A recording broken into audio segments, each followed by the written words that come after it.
那么，民进党性平部主任李彦荣被肉搜，哦，所以你怎么可以讲什么王义川啊？什么可以怎么批评他？那是我们党内的希望啊。当时选举要抢救义川大兵，你记得吗？当时我不知道王义川是谁，说他红得不得了，说那时候哇，那个绿营节目都请他，说只要上了节目收视率就提高，所以当时是这样子啊。说为什么呢？被肉搜，怎么可以批评王义川？说她老公是香港人啊，香港人啊，青鸟就出征他，滚下台，当我们什么这个性平部主任哦。那么另外呢，这个李正皓也检举说李彦荣是厌男的，不喜欢男人哦。那如果说王一川选市长怎么办？他讨厌男人啊，那怎么办呢？哦，那另外呢，这个说呢，台派不要厌男的性平部主任，反正就是他不应该骂王一川的啦啊。然后呢，民进党力挺王一川，哦，所以呢，妇女薪资基金会就批说，民进党已经放弃性平价值，原来不是很重视性平吗？哦，怎么这样呢？李永平还做过民进党妇女部主任了，我还记得，哦，很重视啊，哦，那另外呢，这个何伯文，民进党这代理秘书长说，证明民进党不独裁，这他脑筋坏掉啊！何伯文到底有没有这个逻辑概念呢？因为性平部说王义川没有不重视性别平等啦，所以全部人来骂李彦荣，然后何伯文说：“你看，证明我们没有独裁，证明我们党内多元化都可以。既然可以要主张性平，也可以骂性平的。”我觉得我实在想不通这个逻辑呢。这就是一言堂嘛，只能这样干，不能够批评，不能批评王义川，不能说他不性平，这叫什么多元呢？你们逻辑是怎样？你怎么学的？看一下，民进党发言人卓冠廷怒杠性平部，随后性平部发2次声明，似乎也没平息。性平部主任李彦荣脸书被灌爆，网友要他向王一川道歉外，更被肉搜老公是香港人，有被渗透，可能已不适任在民进党任职。原来他们在2019年4月结婚，老公就是香港的电子工程师。就不做评论了哈，因为我相信每一个人他自己的家人或自己的先生太太这些事情。其实社会都有公断啦，那我这个时候不便再去批评自己同党的同志什么，因为我觉得大家就一起学习，一起成长。有别于日前的内讧，卓冠廷转为较保守。民进党是一个多元民主、大鸣大放的政党，在有关性平范畴这个领域上，我们都还有更多学习成长的空间。粉底液性平事件掀起民进党内部纷扰，这风暴盼能早点落幕。我真的听不太懂何伯文讲些什么。我现在再举个例，大家就比较清楚。只要民进党有个人说：“哎呀，我们没有初选哦，不民主，大家全部骂他，你讲什么不民主，滚蛋！”这就是多元啊，这是一言，不能有不同的意见，只能有这个意见，只能说我们民进党是重视性平，是支持王一川的。你李彦荣敢讲说王一川没有性平，滚蛋！这叫做多元啊，多元是这样子吗？哎，那位。是啊，这个很清楚就看得到了哈。他就是民进党的，现在来讲的话，这个就保护，我不知道为什么他一定要保护，一定要力挺这个王一川哦，而且挺的程度挺到这样的一个程度哦。基本上这个王一川讲话是讲的 over 的了哈。他拿一个卢秀燕她化妆的底，然后来做这么大文章，2400块，这个我私底下问了一些，2400块贵吗？当然不贵。2400块的不是说粉底液有很多种啦，开贵那个开价的商品，当然也有比较便宜的。可是如果是属于品牌的话，其实呢2-3千块、3-4千块，甚至于更昂贵的，其实都是有。但重点并不是在于它的便宜或者是贵，而在于就是我爱用多少钱的粉底，干你什么事？对，现在来讲的话是变成说，王一川这个老实讲就是有一点歧视的味道的啦。你把这个来做文章啊，这让人家觉得说安奈，你不是这个民进党号称有性平部啊，有什么的啊，很重视男女的这个男女平权的问题啊，等等的。我一直研究说为什么会这样子啊，就去公开的，他们除了这个之外，公开去修理这个李彦荣。你注意看了，李彦荣现在在民进党对不对？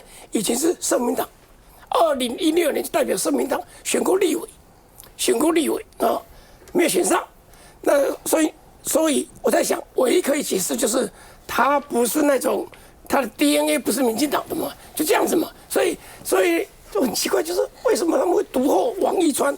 王一川来在立法院，各位可以看看嘛，我们旗杆都很清楚嘛，他表现如何嘛？你看他干嘛？为什么这样笑？就大家觉得不能随便骂，大家觉得说他多发言对在野党应该是好的。对，你就发现他的很多发言是很离谱的，而且大家觉得他逻辑是就是为了，因为他是名嘴，这个要脱秀的节目很喜欢他，所以就这样子，那就把王一川是被宠坏的。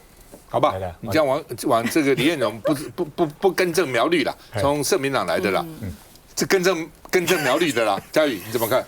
其实，如果大家去看那个影片的话，王一川其实当天他是要讨论政治人物对勘灾的态度。那他对比的就是一个光鲜亮丽的勘灾跟这个满身泥泞的救灾，所以重点不是在于性别，而是在于救灾勘灾的态度。那现在这个讨论，我觉得都是已经失焦了。那刚刚说是不是涉及性别歧视？我觉得持平来看是还不至于到那个程度，只是大家知道民进党一直是比较追求这个所谓进步价值。尤其是性别平等这一块，都是我们所标榜的，会用一个比较高的标准或者是比较高的一个态度去讨论这个议题，所以我们的性别平权部当然他希望大家共同来去追求共同来去努力，让这个性别平权大家可以一起来去重视这个议题。那王一川他也表达说他愿意来学习让这个性别平等的这个议题大家一起来做。那我觉得有这样子的共识，共同去推动，最后的结果也是好事。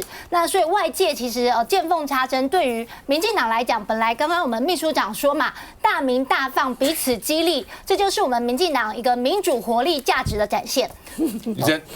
我觉得嘉瑜应该比较适合当这个民进党发言人，而不是卓冠廷讲的比卓冠廷好太多了。但我要说的是，王一川讲这个卢秀燕的粉底液这件事情是有出圈的。这件事情呢，就代表说，很多女性当她们就是为了这些容貌的意思的时候，她都说，为什么这个民进党在拿这个粉底液开玩笑？他们觉得完全不可思议。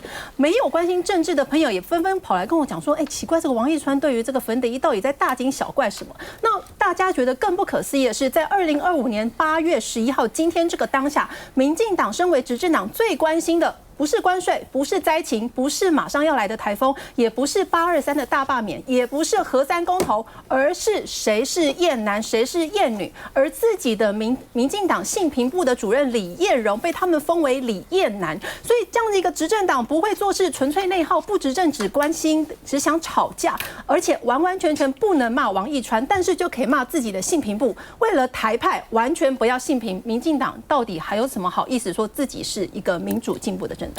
王一川是民进党的宝贝啊，但是他希望怎么可以乱骂？你看最早有3宝，他还在公开电视上教大家什么，教民进党的人士说怎么样去造谣4部曲啊。例如说，他可以先造一个谣，那卢秀燕反驳之后，从卢秀燕这个反驳再去造谣，4步骤。第二个，他是政策会的执行长，他还可以透过那个电信可以监控他可以知道说参加活动的小草跟这个青鸟不一样。他对民进党何其重要？你看北检告现在也不敢办他啊。现在民进党正在做一个什么事情？劣币驱逐良币，他已经从量变成一个质变。你现在想到民进党，你想到哪些人？王羲之、王一川之后，想到沈伯洋、黑熊学院，对不对？你会想到曹兴诚那人，想到吴思瑶、吴兆尧，想到柯建铭，这是以前我们认识的民进党吗？像今天这个事情，真气到是连妇女心思都出来讲，民进党你以前那么重视性别的价值，你现在整个是推翻掉了。现在这个性平部的主任出来讲话说，你不要变成是一个怨女的这个台派。民进党内部连发言人可以出来打自己性平部的主任，有这种事情啊？这个侯冠那个卓冠廷啊，你只是因为你跟王一川是好友，你就可以这样出来说什么？你没有征询当事人的意见就切割，未审先判。你触犯的这个性平这个事情是多严重的事情，在民进党长久都是非常严重的事情。然后跟他比较友善，你看这青鸟做什么事情？他还可以去做说性平部这个主任。老公香港人有什么问题？连这样都要被你出征，然后连比较跟他们比较亲密的这个媒体主持人都可以出来讲，说你是厌男的，不要变成厌男的性平部主任，还要叫人家下台。你看整个民进党内部那个冲刺的，现在已经不是我们认识以前那个民进党了，整个贵州龙海料起啊，这才是民进党现在很大问题。而且他是执政党，所以台湾变成，因为民进党的执政变成危机。抱歉，我补充一个点刚刚讲那个，今天刚那个郭理事长来，我觉得这个事情很重要。他今天讲到这个事情，如果连他们自己在做企业的， 65年的一个公司，他们都弄不清楚说美国已经是这个20%的这个关税不是天花板，是落地板。那有多少人会知道？我要讲一个更严重的这个事情。这段时间工业区或者是企业界他们来澄清，他们现在讲的是什么？都是汇率啊。而且他们都讲，包括行政院长或者总统到工业区去这个跟他们座谈的时候，他们不是没讲。所以现在这个总统到底是现在的总统跟行政院长跟整个民进党政府到底出了什么事情？你到底是无能还是无心？就像郭理事长刚讲那个汇率升那么多，你一下子升了10到12%，哎，那是多大一个重击。而且他如果要到别的地方去，不管是要到加拿大去到欧盟，他一样碰到这个问题。结果他们都给你们反映过了啊。业界把所有的这个辛苦跟辛酸都跟你们讲，这个不是跟救灾状况一样吗？你总统到灾区去跟你讲说要国军，然后屋顶要有人去帮忙，对不对？通信不通啊，总统不听，一样。企业界也是当面跟你讲，这个到底这个政府到底出什么事情？是没有把人民完全没有放在心上，所以你跟他讲什么就没有用，还是他听了以后没有能力可以解决问题？我现在不懂哦，李彦荣先生是香港人又怎样的？民进党不是支持香港人吗？民进党不是支持香港运动吗？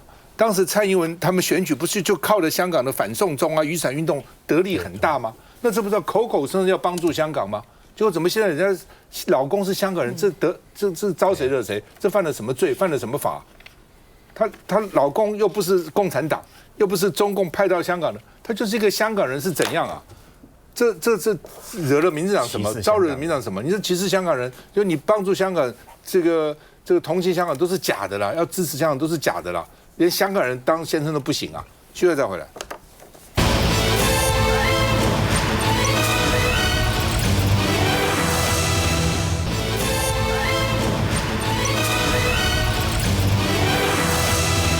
好，卢轩从澳洲回来了啊。那在澳洲演讲，他说和台湾才有出路啊。当然这个和啊是有五和啦，他是用星云大师的五和啊。那并不是只是两岸之的和，两岸和平很重要，但整个社会的和谐啊等等和都非常重要哈。所以有五和啊，那基本上就是社会要和谐，国家要和平啊。那另外呢，这个重点在这里，说他本来大家认为说他是接党主席的很适当的人选，那他考虑不接国民党党主席哦，所以希望呢这个维持初衷，就是一心一意为台中。要把台中市长做好做满啊！但是你选党主席不叫你不做台中市长，你还是做台中市长啊！就像马英九到最后他也可以兼国民党主席啊，台北市长台北市长也可以兼国民党主席，也他可以当国民党主席。另外很多人总统也兼这个党主席，这个哦，那但是呢他就说不要了啊，不要选党主席了啊。那另外呢，这个他说这个礼拜最重要，不要谈党主席。防台最重要，因为台风要来了，洋流哦要来了啊。那另外呢，媒体说他广积粮缓称王的，这个王就是国民党主席的意思了，以守护台中为先啊。那另外呢，这个朱立伦说要交棒哦，希望卢秀燕9月5号以前表态是不是选，因为他们是要领表啊，你不领表也不行啊哦，所以呢必须要，因为朱立伦在7月30号的时候，这中常会就说对我个人顺利交棒。放心交棒的一场战役，就是讲那个恶霸了啊，反大恶霸了啊。那另外呢，这个卢秀燕说有不选党主席，可能有3个理由。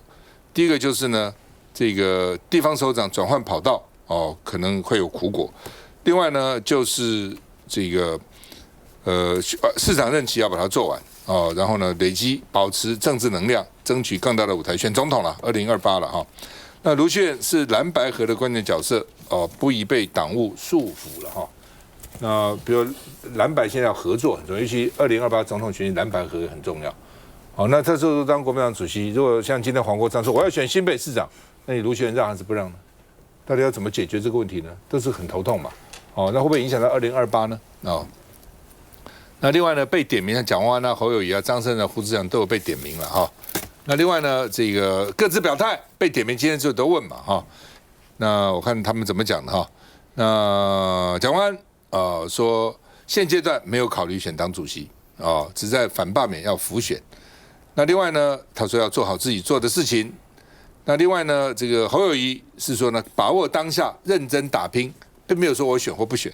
张善政哦说呢，823反罢免做好最重要，还有核三重启公投也要先投好，当务之急，其他的事情以后再说哦。那另外胡志强说呢，对我来说是上个世纪的事，现在要支持世代交替啊。他是支持卢秀燕的了哈。那曾丽文今天说，如果卢秀燕不选，他要考虑选。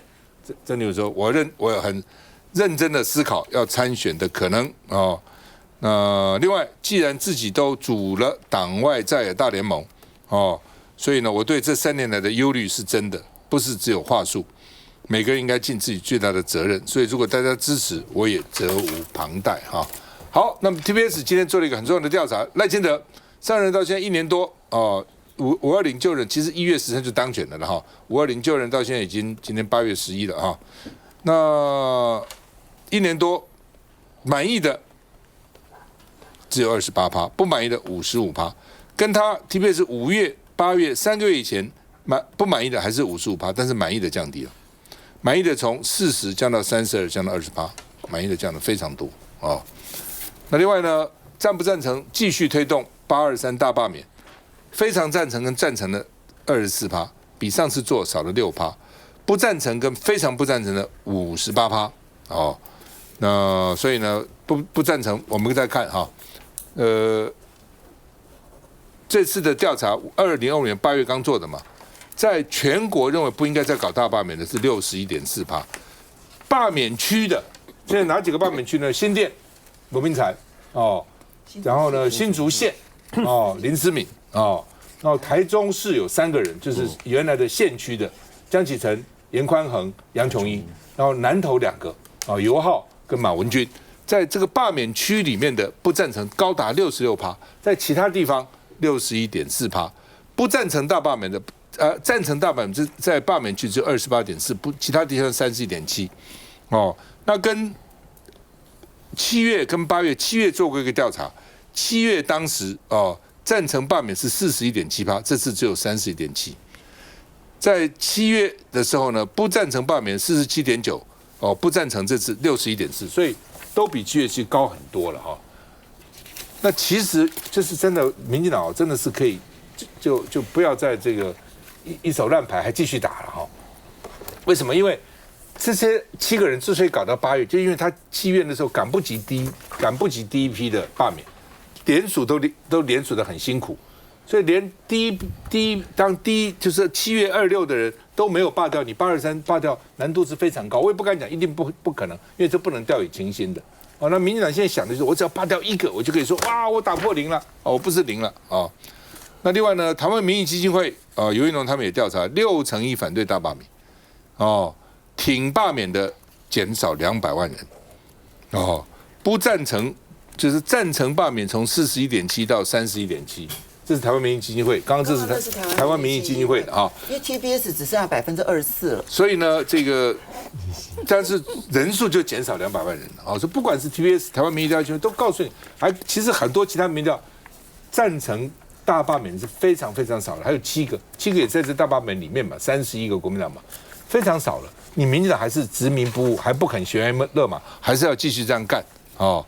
所以呢，这个刘一龙也说，暗示反罢方全面性的胜利，民调就显示出来，你还要干什么？来，建豪怎么看？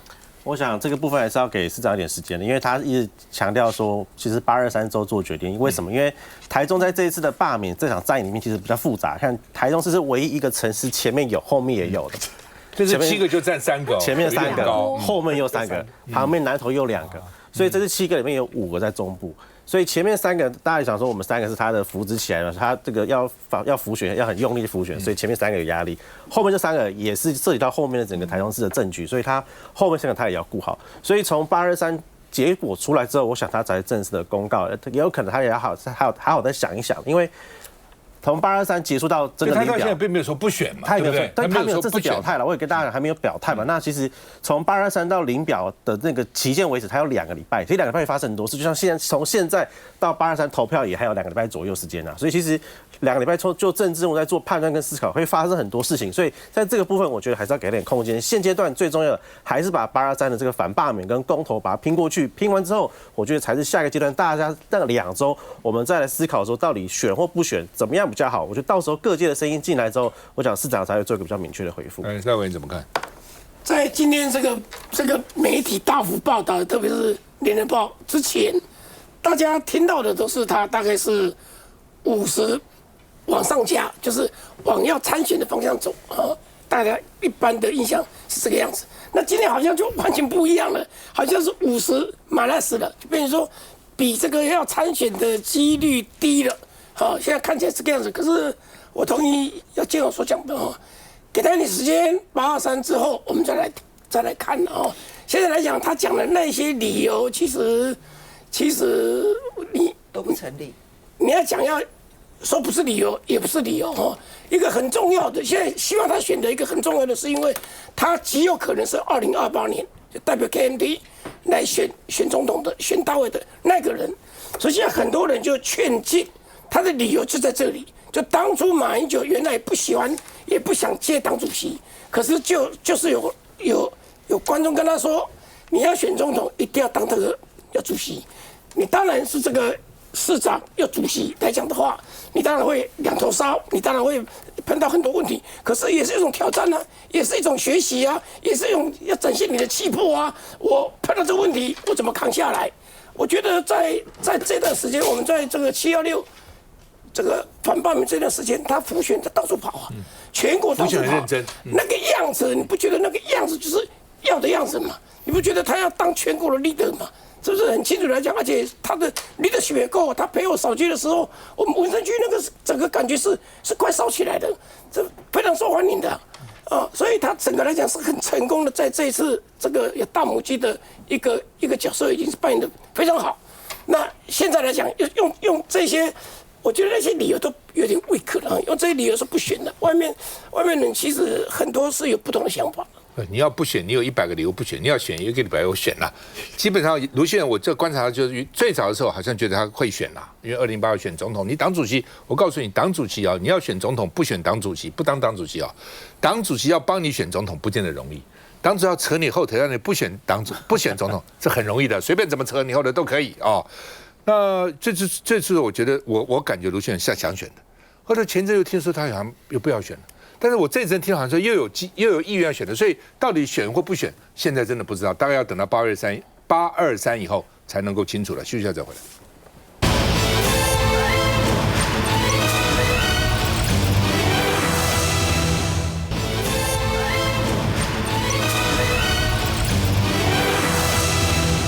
台湾国民党谈民众党，民众党昨天开全代会，原来大家都认为说，哎呀，这样当个立委4年都不容易了，2年其实刚熟悉，而且新人就要换了哈，所以本来是希望说呢，把这个2年条款改掉了，但是呢，这个黄国昌说呢，不能我改啊，这是柯文哲定下来的，柯文哲现在关起来就把它改了，这算什么呢？所以呢，应该由柯文哲来决定，那如果柯文哲没有决定的话，现在民众党8个立委明年1月底就要卸任了，不过呢，他们说会有新的战斗位置，比如说黄国昌说，我选新北市长啊，那另外呢，所以他们决定维持2年条款，柯文哲要改变才能够改变啊，柯文哲如果不改变就不能改变啊。那另外呢，这个而且呢，他对新的委员有8个新的会上来，他说你们不要把立委当成当官，不要想当官那说小草们不是吃素的，小草之所以支持民进党，也就是支持民进党这样一直跟就原来的制度嘛，所以你现在不能随便动那如果说维持2年条款，明年有7个新的立委那包括这个有哪7个？我看这个洪玉祥、叶春愁、王安祥、邱慧茹、陈清龙、许忠信，然后再加上陈志涵。原来17、18。徐瑞希他因为退党了，所以就没有资格了。但另外呢，杨弘毅是男性，他有1男1女，他有女性要占1半了那所以呢，联合报的评论也说，小鸡才刚长大就换血，可能不见得有利民众党的发展那王宏伟也说不管怎样都希望能够因为在立法院呢，他是书记长嘛，国民党希望跟民进党继续合作，所以有遗憾。也有期待，遗憾就是如果是8个一定要走，很遗憾。但是呢，新的8个来也期待那另外呢，黄国昌也正式表态要参选新北市长，说呢希望跟国民党共推最强的候选人那意思就是说呢，这个大家到时候看比吧，怎么比，可能要有一个办法出来了哈。新北地方蓝营不意外，所以国民党也应该找最强母鸡哦。那民众党最强，然后国民党最强，然后大家来协商看大家怎么办嘛。那黄国昌说，不是只有新北啊，还有其他地方，张启凯嘉义或彰化，因为他在彰化也做过这个那么产业什么总干事哈。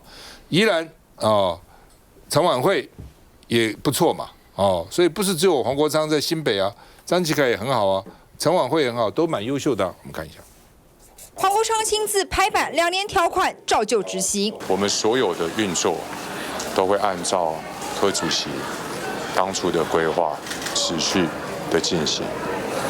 那如果有任何变动的必要，那也应该是由柯主席来加以决定。1月主席短暂出来的时候，我们又再度见面长谈，把台湾民众党继续发展成更为壮大本土第3势力政党，我们有完全的默契。刚刚最新的消息柯文哲、应小薇这个高院还是这个裁定继续延押2个月，继续羁押2个月禁止接见通讯好，那么来这个期刊怎么看？这个太过分了，柯文哲已经被压了1年了，很多再继续这样压下去，现在证据也不足，也没有金流，再继续这样，我想全民是愤怒的了哈。那刚刚的党代表在讲昨天这个党代表的最重要的是黄国昌黄主席宣布，这个经过跟大家沟通之后，他讲了，任何的变动都要由柯文哲来决定。那我们认为柯文哲应该是在年底之前是可以出来的。就在明年的2月1号之前，现在就是如果真的要变，就是由柯文哲来做任何的这个由柯文哲来决定，这是昨天最重要的一个定案了哈。那至于刚刚有提到一个很重要，就是国昌今天是因为他接受媒体的这个访问，那主持人就问他了，说选新北市，他斩钉截铁就讲了，好，他就讲就是说，因为他昨天有特别讲，他说他原则上他2月1号，明年2月1号他是要离开，是要离开的，可是只有一个变数就是柯文哲了，如果柯文哲开口，那就唯一的。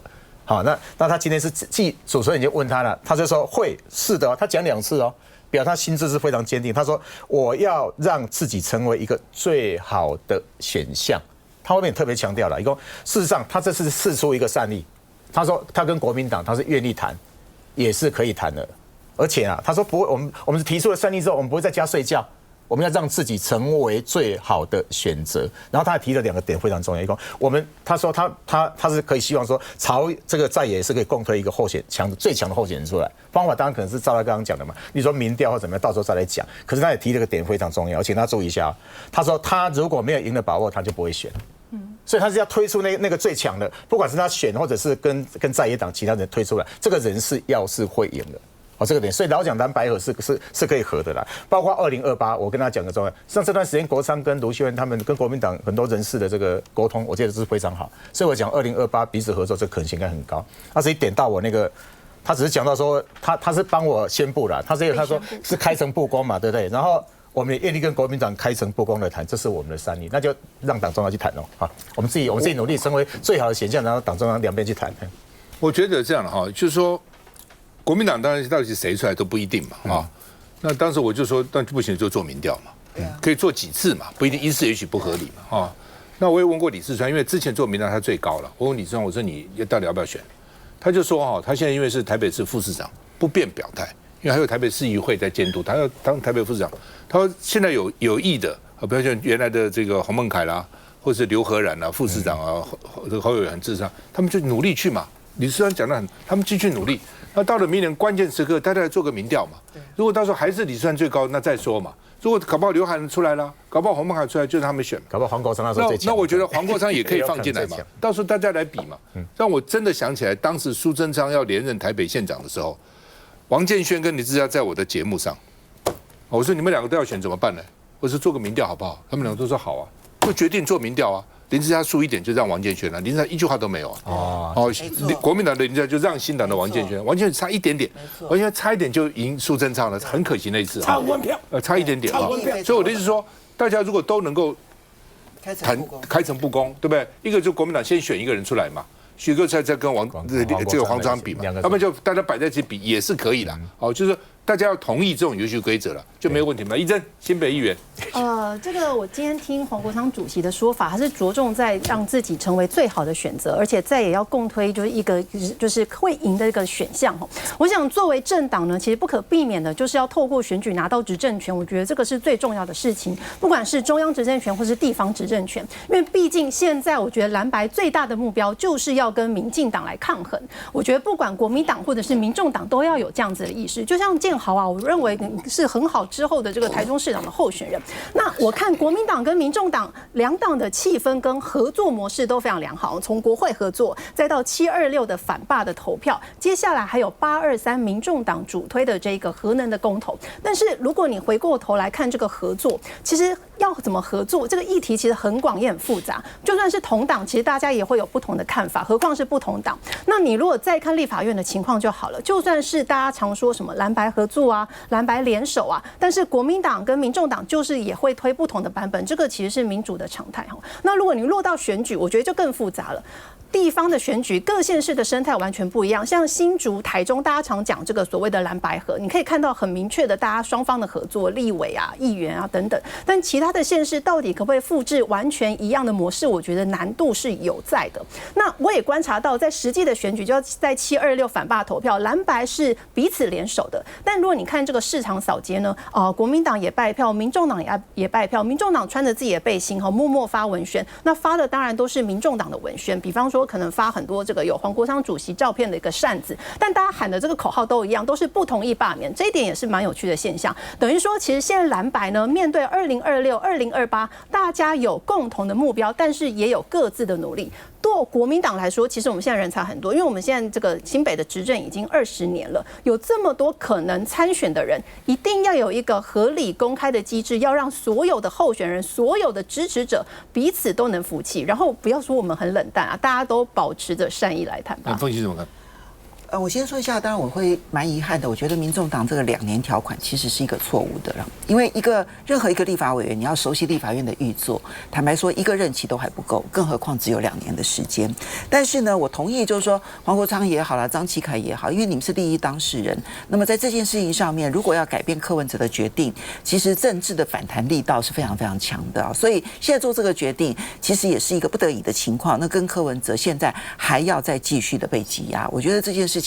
人们的愤怒其实都已经越过了这个彼此了啊。好，但是呢，我这边提一点，就是说，我觉得这个刚好在726的这个罢免这件事情啊，我觉得民进党他可能在算计来算计去啊，他没有想到他在这件事情上面，他造成了一个最严重的后果。其实我观察在去年2024年的时候，民众党跟国民党要合作，我认为基层其实接受度是非常低的。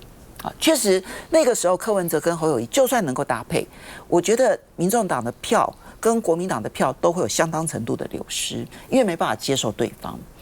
可是你知道7月26号这一次是一个很重要的在基层的一次洗涤，就是那个我过去从来没想过要去投给国民党的民众党的这一批人，他们投了第一次，他们就发现说，其实他们也不坏。你要知道，那个基层曾经有过的投票行为，对于未来的合作影响至为巨大，这让2026年的合作变得更加的顺理成章。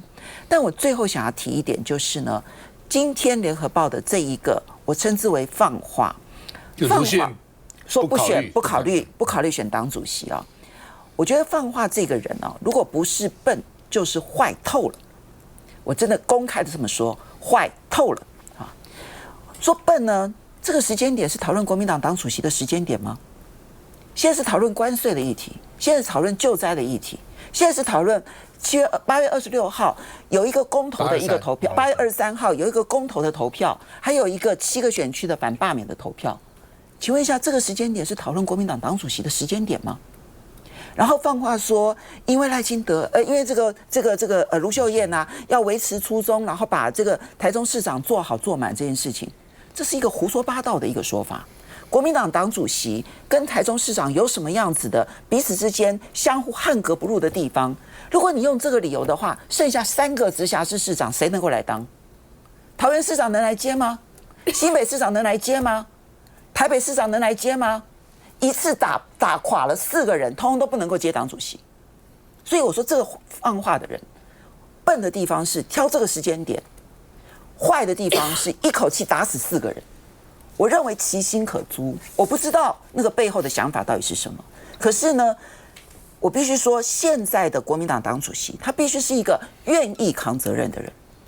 然后，但第二点更重要，他必须是一个被民众党信任的人。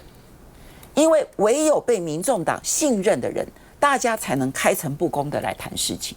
如果不是一个被民众党信任的人，就算基层的人已经打掉了那一个彼此不接受的隔阂，那到最后也是会失败。以前要讲这2桃杀3士，现在是1桃杀4士，都给你杀光光，学姐再回来。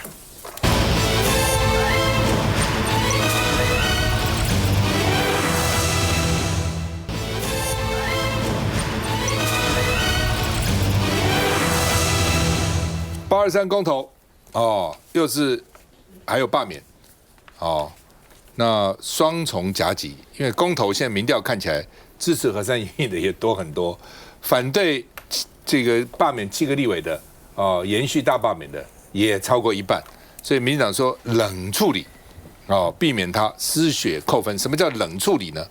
哦，那说绿营的党公职在关内，民进党总有个论述出来嘛，对不对？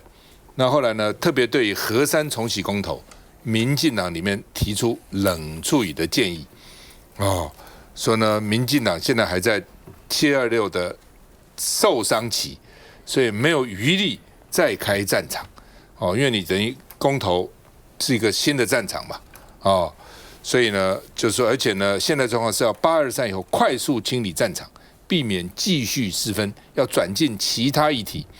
不能再发现金啊，这上面再打转了哦。那另外呢，所以对核三公投议题就是冷处理哦。那说怎么冷处理呢？说非罢免区要推不领票，非罢免区不是刚刚讲的7个立委的选区呢，干脆不领哦，让公投的票不过哦，不过那个通过的票。TBS 调查，如果明天就是公投核三重新启用的公投。你会投票同意重启，还是投票不同意重启？不同意重启的只有23%，同意重启的65%，哦，这么高，而且未决定只有12%，非常少。哦，通常我们做任何选举，未决定可能都有，也许或是不投啦，或者不30%，至少只有12%。哦，另外呢，风传媒做了一个民调，光电现在变成一个负面的名词，因为有很多弊案，哦，所以呢。认为说不应该大规模增建啊，那认为呢，你同不同意光电发生不少弊案啊？很同意的32.6%，才算同意的27.9%，不同意的不太同意10.4%，很不同意4.1%，哦，所以很不同意跟不同意只有14.6%，哦，然后呢，同意跟这个非常同意的有59，对，这样的60.5%， 60.5%哈，然后另外呢，有人主张要检讨能源政策，光电不应该在大规模扩建，同不同意？很同意的33.4%，同意的27.1%，所以加起来就有60.5%啊。然后呢，这个不太同意的14.9%，很不同意的8%，所以加起来23.1%啊。所以呢，也是压倒性的差别。我们看一下。核三研议公投说明会第2场，正方代表国民党立委翁小玲主张，怎么能不要救命电？反方代表林子伦回击，如果继续发展核能，恐怕要面对核废料再留子孙的道德风险。如今绿营策略传出规划7区罢免区，催投2张同意票，但在非罢免区则希望冷处理，甚至诉求不领票、不正面对战，避免失血。我想，恐怕这又是一个鬼故事，至少我没有听说。在屏东，对于核三的议题，很多人心中只有定见，要40场的宣讲会。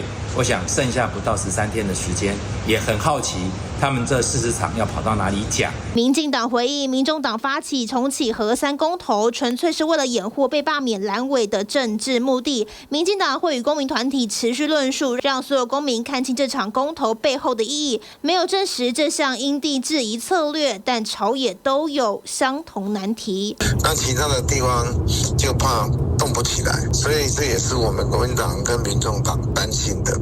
我们会想尽各种办法。相较民进党冷处理，在野阵营焦虑投票率。重启核3公投，除了同意票要多于不同意票之外，是同意票需要达到投票权人总额的1/4以上，至少需要4887133票。门槛将近500万票，不是这么容易。对发起公投的民众党来说，更请全党之力。陆海空启罚，包含这个车队扫街，包含路口，包含进菜市场，所以把所有能够用的方法全部用上。我觉得机关算尽啊。好，童子贤董事长不也是民进党智库的副董吗？民众党6周年，除了宣示能源主张，也设计互动游戏，要想办法走出去，触及更多选民。是关于这个核电的公投，2018也曾经有过这个以核养绿。那虽然通过了，但是大家也知道，后来核电要不要继续使用，还是在主管机关。那2021也有这个要不要重启核4，后来是没有通过。那这一次的公投，其实大家也在质疑说，这个主文写的有点奇怪哦，你是否同意主管机关在确认安全无虞之后，重启这个核3哦？所以这个部分还是发动者在主管机关确认安全无虞之后，再由主管机关来决定所以很多人也会觉得这个公投投了之后，是不是也是投个寂寞呢？那无论如何，我觉得能源议题不是民粹的思考，而是说对于台湾的未来，我们的能源要如何去转型，大家是不是有共识，是需要更专业的讨论。那如果借由这一次的公投，大家能够凝聚这样子的共识，那也是这一次公投带来的收获。现在核3严厉公投跟这个反恶霸7位立委，我有2个很大的感动哈。这段时间我们要办100多场这个核3严厉，我跟你讲，国民党很多人都来参加，小龙改啊，有12代委员都有来帮忙。那我最近开始去帮这个7位这个反恶霸的，我去的时候，第一个我们很多小草都在那边帮忙就在那边喊，一方面是帮柯文哲争取清清白白，一方面我们是反对恶霸。然后你上去看你上去看那个演讲那个场合。国民党，你看赵大哥也去，对不对？韩国瑜啊，什么卢秀燕，他们几乎重量级的人都去。然后我们8个立委去的这个同时，另外一个让我感动，不是就人结合在一起议题都是一样的。包括国民党也都帮这个核3严厉都讲话的，然后我们去帮反恶霸讲话，两边我觉得他们白手架这紧紧扣在一起。好，我想这个核3公投是给民进党政府一个反思跟缓冲的空间的，他们真的好好思考，因为这个事情。不是只有台湾内部，讲白了，这个是美国很明确的压力，就是说希望你能够为自己能源负责嘛，你不能什么都用天然气，万一真的封锁的时候什么都没有了，这个甚至可以纳入关税谈判里面。施宝兄，我现在很担心啦，这个投票率出来没有过25%，就没有到500万就是不要忘了当初莱猪做民调的时候反对莱猪的